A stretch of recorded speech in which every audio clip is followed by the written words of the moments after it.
Estamos haciendo un estudio del libro de Job y le llamamos Venciendo los problemas, y estamos analizando cómo es que Dios se movió en la vida de Job para darle la victoria sobre muy serias dificultades. Esta lección en particular se llama Esperando la luz.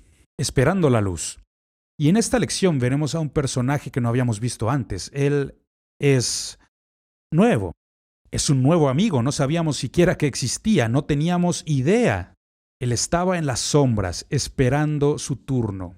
Y este diálogo, esta discusión, o este debate, como le quieras llamar, pero estas conversaciones entre Job y sus amigos se habían atascado, así que ellos dejaron de hablar, porque habían estado mucho tiempo hablando. Ahora un nuevo orador, es un joven que lleva por nombre Eliú. Y me parece muy interesante que los ancianos no pudieran resolver el problema. Los ancianos pasaron mucho tiempo discutiendo sobre el problema, pero un joven fue quien presentó una solución para el problema. Y esta solución les ayudó a llegar a una respuesta. Y es interesante. Y creo que debemos recordar y tener esto muy presente porque muchas veces ser más viejo no es lo mismo que tener las respuestas. A veces se requiere de un joven para que tengas una nueva perspectiva de la vida. Y eso ocurre aquí. Quiero leerles de Job capítulo 32, 5 y 6. Pero Eliú, viendo que no había respuesta en la boca de aquellos tres varones, se encendió en ira. Y respondió Eliú, hijo de Baraquel, Busita, y dijo: Yo soy joven, y vosotros ancianos. Por tanto he tenido miedo y he temido declararos mi opinión. Este joven está mostrando un gran respeto porque está dando reverencia a estos ancianos.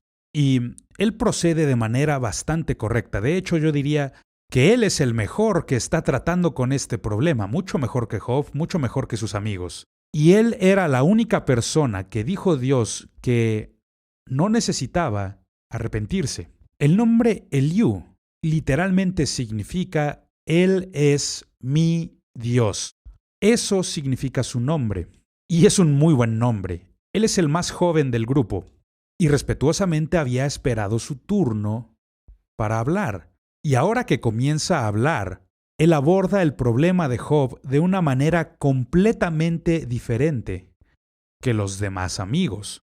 De hecho, él demuestra ser el mediador en esta historia, el mediador que Job dijo que necesitaba. Job decía: necesito un mediador, y Eliú demostró serlo.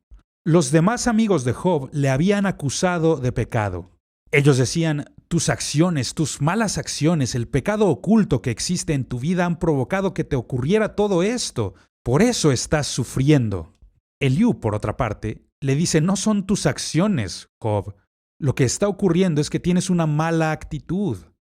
Y este es un punto de vista totalmente distinto del problema de Job. Es tu actitud la que está mal. Los demás amigos le decían: es tu pecado lo que ocasionó tu problema. Y Eliú dice: son tus problemas los que te han llevado a pecar. Y tenía razón. Toda palabra que está diciendo está cargada de razón. La sabiduría que este joven está desplegando me sorprende en gran manera. Ahora, la diferencia básica en la forma que estaban viendo el problema es que los amigos lo veían desde el pasado y Eliú lo está viendo desde el presente.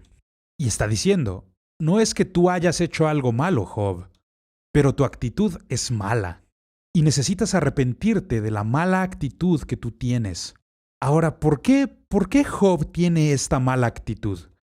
El pecado que Eliú está señalando aquí es el pecado del orgullo.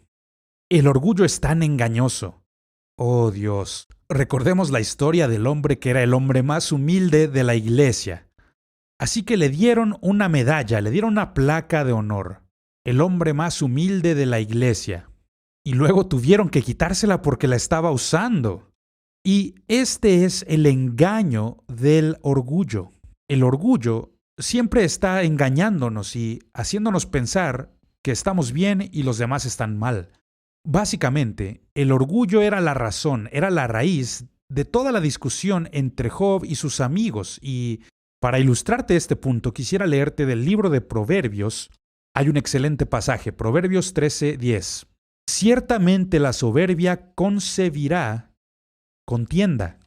Y quisiera advertirte porque, parafraseando a Santiago, donde existe orgullo y donde existe contienda hay toda obra mala. Cuando nos ponemos a pelear y a discutir entre nosotros, todo esto va a atraer a los espíritus malignos, así como la basura atrae moscas. Así que dice que el orgullo solo genera contiendas, mas con los avisados está la sabiduría. Y aquí hay otro pasaje, en Proverbios 28:25. El altivo de ánimo suscita contiendas. Y esto se nota con tanta claridad en el libro de Job. Eso es lo que han hecho, se han atacado mutuamente con sus palabras.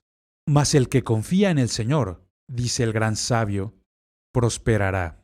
Ahora, la gran diferencia es que Eliú no está hablando desde el hombre anímico o desde su alma. Nuestra alma, como hemos dicho, es nuestra mente, nuestra voluntad y emociones. Y ya hemos visto que es así como los 3 amigos de Job van a abordar el problema. Con el alma, el hombre anímico intentan resolver un problema espiritual, pero Eliú no hace esto.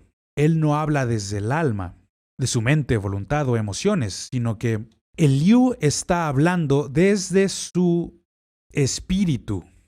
Hablamos del espíritu humano, no del Espíritu Santo. Hablamos del espíritu humano. Él está hablando desde su espíritu. Y yo quisiera animarte a que aprendas a caminar en el espíritu. Y no solo me refiero a hacerlo en el Espíritu Santo, sino también a seguir a tu corazón. Aprende a seguir tu espíritu. Ese es uno de los grandes secretos para vivir una vida cristiana que sea productiva. Escucha las palabras de Eliú. Esto se encuentra en Job capítulo 32. Y dice, ciertamente espíritu hay en el hombre. Desde ahí está hablando. Hay espíritu en el hombre. Y el soplo del Omnipotente le hace que entienda. Y en el versículo 18 vuelve a decir, porque lleno estoy de palabras y me apremia el espíritu dentro de mí. Así que la base, la manera en que Eliú está expresándose no proviene del alma, no son sus experiencias, no es su conocimiento y tampoco es su voluntad dogmática, no. Está hablando desde el corazón, está hablando desde su espíritu. Otra vez les recuerdo, no hablamos del Espíritu Santo. El Espíritu Santo es muy diferente al espíritu humano. El espíritu humano nos provee de tantas cosas y yo he aprendido muchas cosas para poder depender mucho más de lo que es mi corazón, mi espíritu. Que si tengo paz en mi espíritu, sé que todo va a estar bien y a veces parece que las cosas van muy bien, pero mi espíritu está inquieto. Hay algo que está mal y cada vez que eso pasa en mi vida, he aprendido que necesito prestar mucha atención a mi espíritu. La sabiduría humana proviene del razonamiento, proviene de la cabeza, y muchas personas pretenden vivir sus vidas así. Hay cristianos que hacen lo mismo. Con la cabeza, no, aprende a vivir con el corazón. La sabiduría humana proviene del razonamiento, pero la sabiduría de Dios proviene de la revelación. Y muchas veces la gente dice, ¿y tú cómo lo sabes? Lo sabes en tu espíritu. Jesús nos recuerda esta lección y esta verdad en Juan capítulo 4, versículo 24. Dios es espíritu. Escuchemos bien sus palabras. Él no dijo que Dios es un espíritu, simplemente dice que Dios es espíritu. Y los que le adoran en espíritu y en verdad, es necesario que le adoren. Por esta razón, muchas de las cosas que ocurren en la iglesia son solamente religión, solo religión. Son hombres y mujeres intentando producir algo, ser lo suficientemente buenos para producir algo que haga feliz a Dios, que lo haga sonreír. Lo que Dios está buscando son personas que tengan la misma actitud que Él, su espíritu, su revelación. Eso es lo que Él quiere ver. Alguien lo ha dicho muy bien. Debes ser nacido de Dios para irte al cielo. Es decir, lo único que puede ir al cielo será lo que descienda desde el cielo. Tienes que ser nacido de Dios. Ahora, hablemos del espíritu humano. El espíritu humano consiste de tres partes.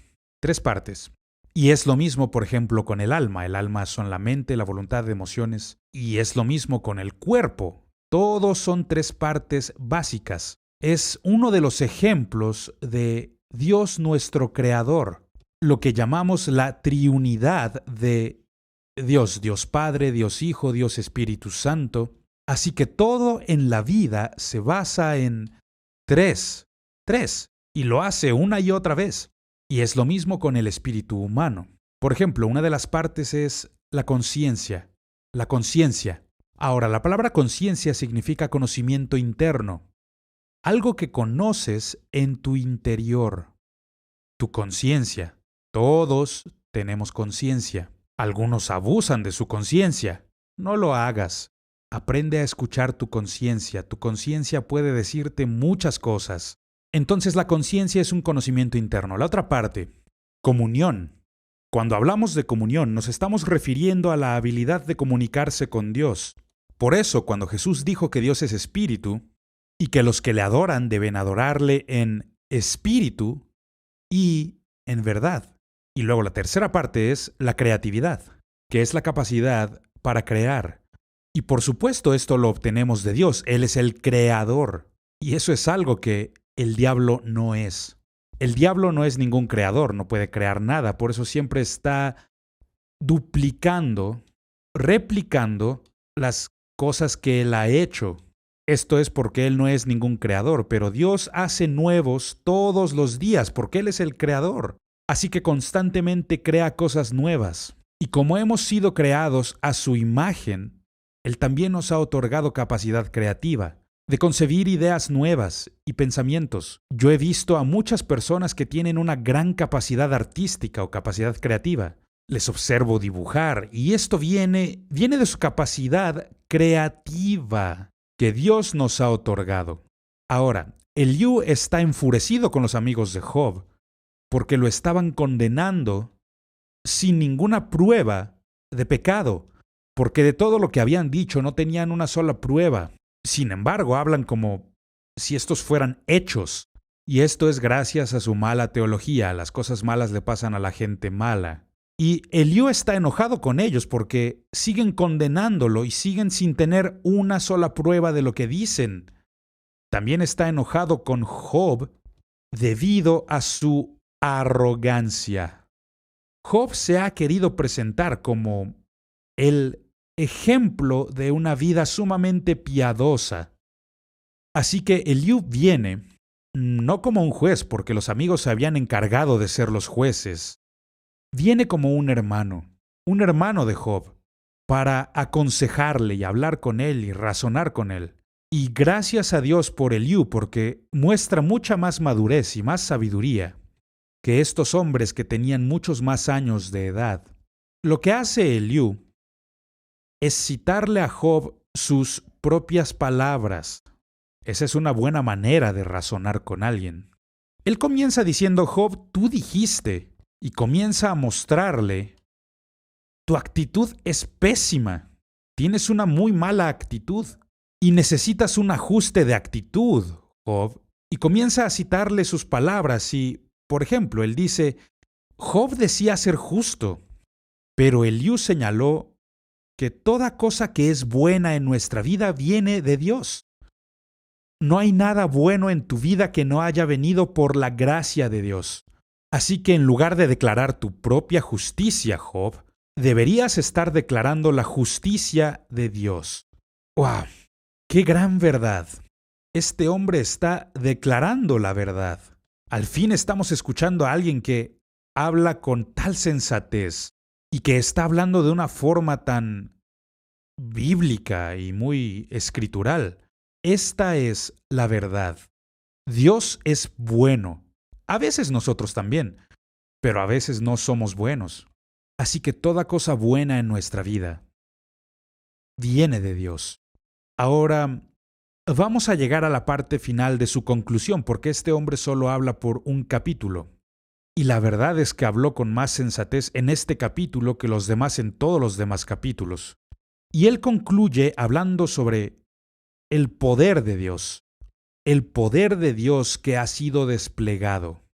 Ahora, la forma en que él comienza a hablar de esto evidentemente indica que se acerca una tormenta, porque él comienza a describir los aspectos de una tormenta, los rayos, las nubes, el viento, y comienza a hablar de este asombroso poder que comienza a desplegarse aquí, en la tormenta. Y Eliú está tomando lo que es natural para ilustrar lo espiritual. ¡Qué sabio! Esta es una manera excelente de comunicar algo, porque ¿cómo podemos definir a Dios? ¿Cómo podemos explicar a Dios? Él es mucho más grande que nosotros. Así que tenemos que usar las cosas que Dios ha creado para ayudarnos a comprender a este Dios que es invisible, a este Dios que es mucho mayor que nosotros y que está por encima de nosotros. Así que Eliú usa esta tormenta para ilustrar su mensaje y para comunicarse con Job acerca del error que él ha cometido. Y como he dicho, claramente se avecina una tormenta. Y no sabemos exactamente qué pasó con esta tormenta en esta historia, pero en el siguiente capítulo, el capítulo 38, cuando Dios comienza a hablarle a Job, comienza a hablar con él desde un torbellino, un viento en la tormenta. Y esto es muy interesante porque muchas veces en la Escritura vamos a encontrar que Dios habla en el viento. Dios se revela a sí mismo y se expresa a sí mismo en el viento. Y quiero darte un ejemplo clásico. El día de Pentecostés, el nacimiento de la iglesia. ¿Qué fue lo que ocurrió cuando el Espíritu Santo descendió sobre ellos? ¿Qué pasó? Hubo un sonido del cielo como un viento recio, fuerte. ¿Y luego qué ocurrió? Que lenguas como de fuego descendieron sobre sus cabezas, estaban sobre sus cabezas. Sabían que algo espiritual había ocurrido, que algo dinámico había ocurrido por la presencia de los elementos naturales, que es como Dios se comunica con ellos. Ahora, como ya hemos dicho, el uno representa al Espíritu Santo. El uno está representando a Dios aquí, pero lo que hace es apuntar a Job hacia Dios. Ahora, quiero hacer una pausa aquí solo por un momento porque creo que es un error que muchos cometemos. Intentamos responder las preguntas de la gente, cuando la verdad es que muchas veces no entendemos ni la pregunta. ¿Cómo vamos a entender la respuesta? No entendemos el problema, mucho menos la solución. Eliú no comete este error. En lugar de eso, él apunta a Job en la dirección de Dios. Le señala a aquel quien sí puede ayudarle. Y eso es algo que yo intento hacer cuando se me acercan con problemas y cuando quieren consejo. Yo intento siempre reenfocar su atención. Miren a Dios, porque Dios es el único que puede satisfacer las necesidades y es el único que puede responder sus preguntas. Yo no puedo. Y muchas veces como pastor, hay gente que se te va a acercar con toda clase de problemas y cuando eso pasa yo les digo, miren, les voy a decir algo. Soy un hombre de Dios, soy un pastor y abro mi Biblia y les digo, todo lo que estoy a punto de decirles proviene de este libro. Si quieren asesoría legal, hablen con un abogado. Si quieren asesoría financiera, tengo amigos contadores que podrían ayudar. Pero si quieren asesoría espiritual, yo puedo ayudar. Y lo que intento hacer es redireccionarlos hacia Dios. Y es lo que hace Eliú. Lo que Eliú señala aquí es que no es suficiente con creer en el Creador, sino que también debes creer que a Dios le interesas. ¡Wow! La sabiduría de estas palabras es sorprendente. Tiene razón. Tiene razón. Si solamente estás pensando en Dios y en su gran poder, entonces tienes a un dictador, y es lo que los ateos quieren que nosotros creamos. No, Dios no solamente es un Dios poderoso, sino que también es un buen Dios. Dios es amor. Cerremos esta lección hablando sobre algunas lecciones reveladas en la cruz de Cristo. En el Nuevo Testamento, Dios revela su amor de una manera más grande que nunca antes. ¿Y cómo lo hizo? Con la cruz. ¡Qué cosa tan asombrosa! La cruz. Nunca te alejes de la cruz, porque revela el amor de Dios. Es así como Pablo habla al respecto en 1 Corintios capítulo 1, versos 23 y 24. Pero nosotros predicamos a Cristo crucificado, y yo te animaría a hacer lo mismo. Para los judíos ciertamente tropezadero. ¿Por qué? Porque ellos dicen que cualquiera que es colgado en un madero es maldito y eso lo toman de su ley. Y así es. Porque Él tomó nuestro pecado y cargó con nuestra maldición por nosotros. Y luego dice, y para los gentiles, locura. Y tiene razón, de esta manera ven los gentiles a la cruz, así creen que es. Y luego dice, mas para los llamados, aquellos que buscan respuestas espirituales, gente desesperada por respuestas espirituales, como Job, así judíos como griegos, Cristo, poder de Dios y sabiduría de Dios. La razón por la que la cruz es tan atractiva es que el amor es más persuasivo cuando conlleva sacrificio. Porque de tal manera amó Dios al mundo que ha dado. Alguien lo ha dicho bastante bien. Es posible dar sin amar, pero no es posible amar sin dar. Entonces Dios hace el máximo sacrificio. Es allá en la cruz donde Dios nos muestra qué tan lejos está dispuesto a ir al perseguirnos con su amor. Estas son palabras tremendas. Aquí hay algo más que la cruz nos revela. ¿Por qué Dios está en silencio cuando sufrimos? Esa siempre parece ser la queja. ¿Por qué nos sentimos tan solos cuando estamos bajo ataque? Aquí tenemos la razón. Porque Dios quiere lo que el poder no puede hacer, lo que el poder nunca podría ganar. ¿Y qué es lo que Él desea? ¿Qué es lo que Él quiere? Él quiere nuestro amor, nuestro amor. El amor no se puede forzar, tampoco puede comprarse. No, no puedes obligar a nadie a que te ame. Es imposible. Así que Dios no hace esto. Él no intenta entrar a la fuerza en nosotros. Eso no lo encuentras. En vez de eso, Él toma un paso atrás y observa qué es lo que vamos a hacer. Él nos observa más cercanamente que nunca antes. Alguien ha dicho que si Él cuida de las aves, cuidará también de mí. Y eso es verdad. Dios busca nuestro amor. Aquí hay una tercera lección desde la cruz. La cruz de Cristo revela el tipo de mundo en el que vivimos y también revela el tipo de Dios que tenemos. El mundo en que vivimos te va a matar, te va a crucificar, te va a destruir. Ese es el tipo de mundo en que vivimos, no es un mundo perfecto. Los perros te muerden, los gatos te rasguñan, es decir, los toros intentarán cornearte y... Este no es un mundo perfecto, esto no es el cielo.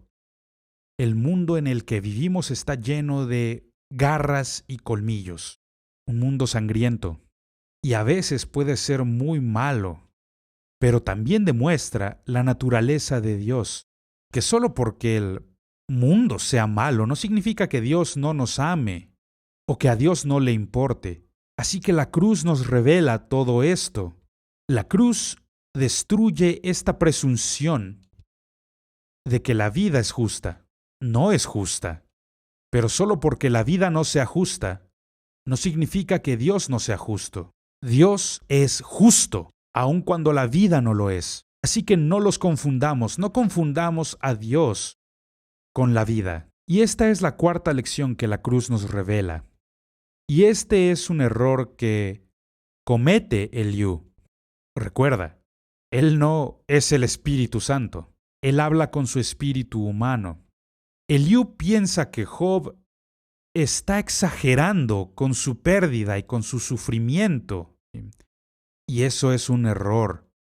Él dice, Job, ¿por qué te estás quejando tanto? Eliú ciertamente nunca lo había experimentado, si no estaría en la misma situación. Y solamente quiero advertirte aquí, porque este es un error que veo que Eliú comete. No fue tan grave como para que tuviera que arrepentirse, pero su suposición está mal. Lo que él dice es, ¿qué diferencia puede lograr una sola persona en la historia del universo? Alguien lo ha dicho muy bien. Si quieres conocer cuánto significas, ve al océano y mete tu dedo en el agua. Y luego saca tu dedo, el agujero que se formó. Eso es lo que significamos. Pero es cierto cuando se dice que nosotros somos como granos de arena.